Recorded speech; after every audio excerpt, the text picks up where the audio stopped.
Terima kasih Anda kembali bersama kami di Create Up, sebuah segmen yang akan mengulas pemirsa informasi menarik seputar startup.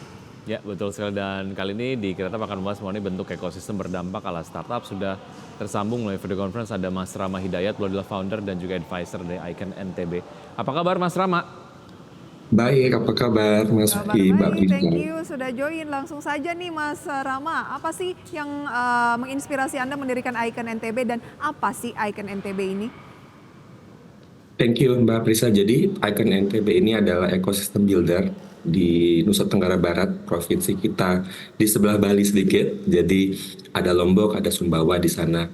Jadi yang menginspirasi sebenarnya adalah karena kita melihat ya bahwa ada gap antara kota dan juga daerah terkait opportunity yang bisa didapatkan, informasi dan segala macam, bahwa dengan adanya digital, iya kita bisa mengakses informasi dari mana saja, tapi tanpa adanya ekosistem, informasi itu bisa mengarah ke arah yang mungkin kita tidak inginkan. Sehingga yang kita inginkan di NTB sebagai provinsi yang sedang berkembang sekarang adalah untuk menciptakan ekosistem di mana teman-teman di daerah juga bisa mendapatkan kesempatan yang sama terkait akses informasi, kesempatan untuk bisa bekerja atau membuat bisnis seperti yang mungkin kita bisa lihat di Jakarta atau misalnya ada di negara-negara lain yang sudah maju gitu. Boleh tahu Jadi saya contohnya Mas Rama? Contohnya seperti apa? Jadi kita bikin satu ekosistem di mana kita mengumpulkan teman-teman komunitas, kemudian ada program-program pelatihan, kemudian kita juga ada mencoba untuk memberikan akses gitu ya ke teman-teman UMKM yang sudah punya usaha untuk akses ke finansial, akses ke market dan segala macamnya gitu. Oke, lalu Anda melihat kebutuhan dari NTB sendiri akan platform ini seperti apa? Artinya secara potensi banyak sekali, tapi kemudian sejauh ini belum ada platform yang seperti ini gitu ya? Betul. Jadi kalau misalnya di NTB gitu ya, kita sekarang bisa melihat banyak teman-teman yang sudah mulai juga ingin bikin startup atau sekedar mereka bikin project yang punya impact. Dan mereka punya kesulitan gitu ya. Yang pertama untuk mengakses pelatihan gitu, pengembangan diri atau bahkan kesusahan gitu untuk mendapatkan modal atau kesusahan untuk mendapatkan mentoring gitu. Dan itu yang memang kita pengen menjawab dari adanya Icon NTB ini gitu. Nah, sektor mana yang nampaknya sangat potensial untuk berkembang di sana? Pariwisata masih menjadi nomor satu, dan kreatif ekonomi sudah pasti. Cuman kita sekarang sudah melihat bahwa agriculture menjadi salah satu yang juga ingin kita dorong. Sekarang kita ada program di Sumbawa, di mana kita mendukung beberapa UMKM di sana.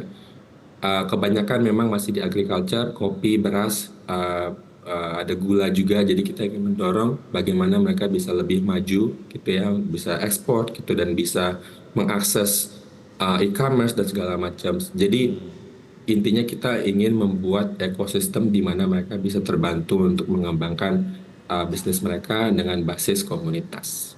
Baik, oke. Siapa saja stakeholders yang dihubungkan melalui platform Icon NTB dan kegiatan yang sudah dilakukan seperti apa? Nanti kita akan lanjutkan usaha jeda berikut ini ya Mas ya. Dan pemirsa tetap bersama kami akan segera kembali.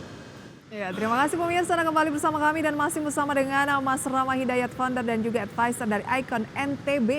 Oke, stakeholders yang sejauh ini dapat memanfaatkan platform ini seperti apa saja, dan sebetulnya kegiatan yang nampaknya sudah cukup sering dilakukan di Icon NTB itu apa saja Mas? Kita memang targetnya untuk teman-teman UMKM ataupun teman-teman yang mungkin masih ada di perkuliahan atau yang sudah graduate terus mereka ingin punya usaha sendiri. Kemudian komunitas-komunitas di Lombok itu ada Lombok Kode, di mana komunitas teman-teman engineer gitu ya. Jadi memang target pertama kita adalah itu. Yang kita hubungkan adalah mereka dengan ekosistem, baik itu dengan pemerintah gitu lokal maupun nasional. Kemudian kita hubungkan dengan media, kita hubungkan dengan mentor baik yang lokal dan maupun nasional juga. Program yang sering kita kerjakan memang mostly adalah capacity building. Jadi program tentang bagaimana bikin bisnis model, terus marketing, packaging dan segala macam. Kemudian tentang akses ke market, akses ke finansial juga. Jadi sekarang kita sudah banyak beberapa program Kita juga bantu flagship program pemerintah kayak 1000 Startup Digital. Kemudian kita juga bantu brand atau companies yang juga ingin membuat suatu kegiatan pelatihan UMKM di Lombok ataupun di Sumbawa. Kita menjadi lokal partner mereka untuk bisa bikin program-program pemberdayaan tersebut. Nah, efektivitasnya dari berbagai kegiatan yang dilakukan saat ini sudah seperti apa?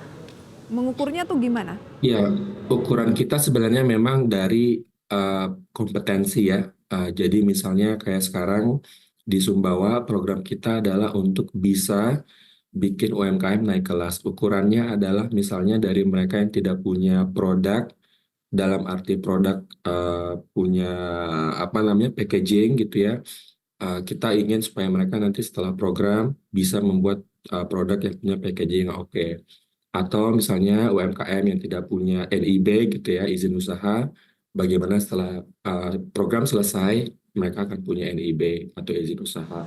Jadi ada beberapa indikator yang memang kita sudah set di awal sesuai dengan kebutuhan teman-teman yang ada dan kita sudah identifikasi di awal.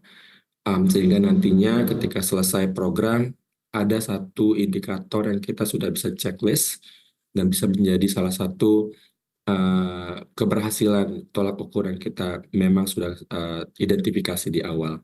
Oke. Seperti apa mekanismenya kalau sebuah komunitas ataupun startup pengen menggunakan platform Icon NTB nih Mas? Harus diinisiasi oleh Icon NTB sendiri atau dari mereka bisa inisiatif ingin bikin satu activity gitu? Jadi model kami adalah Icon NTB ini adalah ekosistem. Jadi siapa saja bisa istilahnya teridentifikasi oleh kami dulu, tapi kita punya program-program yang memang punya minat dan tujuan khusus. Gitu. Jadi misalnya Icon NTB sendiri adalah ekosistem terbuka, siapa saja bisa masuk, tapi ketika nanti ada program, sudah pasti nanti akan kita identifikasi komunitas mana atau target mana yang bisa mengikuti program ini, program A, B, dan C. Jadi ada dua model yang kita punya gitu.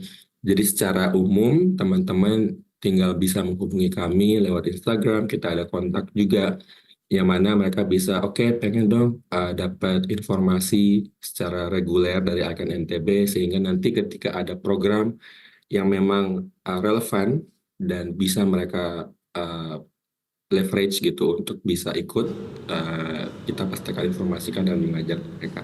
Baik, Mas Rama, singkat saja, seperti apa model bisnisnya dan target profitnya bagaimana dari Icon NTB sendiri? Model bisnisnya kita sebenarnya ingin punya foundations bahwa kita ingin menjadi ekosistem dulu yang berbasis jaringan sehingga kita mau kuatkan dulu, misalnya sekarang Icon NTB sudah menaungi berapa komunitas gitu ya. Saat ini kita ada sekitar 50 lebih komunitas di Lombok dan Sumbawa. Kita mau perkuat juga MSMI atau UMKM yang kita bina. Sekarang kita ada 1000 lebih di Lombok maupun Sumbawa. Kita juga ingin bisa memperkuat mentoring kita, jadi mentor-mentor baik dari lokal maupun nasional. Sehingga dengan adanya strong foundations ini, database ini, kita bisa punya program-program yang lebih banyak gitu.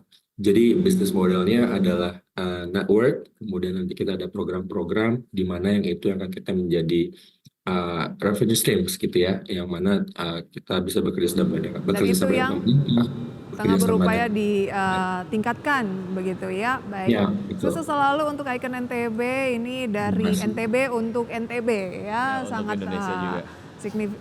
Sangat menginspirasi lah daerah-daerah lain, semoga bisa juga demikian. Baik, Mas Rama, terima kasih sudah bergabung, sukses untuk Anda, sampai jumpa. Terima kasih, sampai jumpa. Baik, dan kita akan update pergerakan dari IHSG pemirsa dari pembukaan sesi 1 hingga saat ini. Seperti Anda dapat saksikan di layar televisi, untuk IHSG sejauh ini berada di zona hijau ya.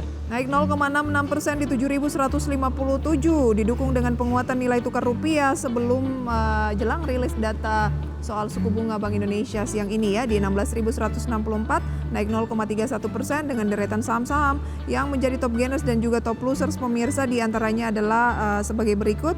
Ada saham BMRI ya, kemudian Goto, MHKI, BHAT Brand, UNTR, SMGR, Losers ada Fins, LIVE, Area, PIFA, Bumi, Tins, dan juga Visi. Demikian review singkat pembukaan perdagangan sampai dengan pukul 9:29 waktu Indonesia Barat.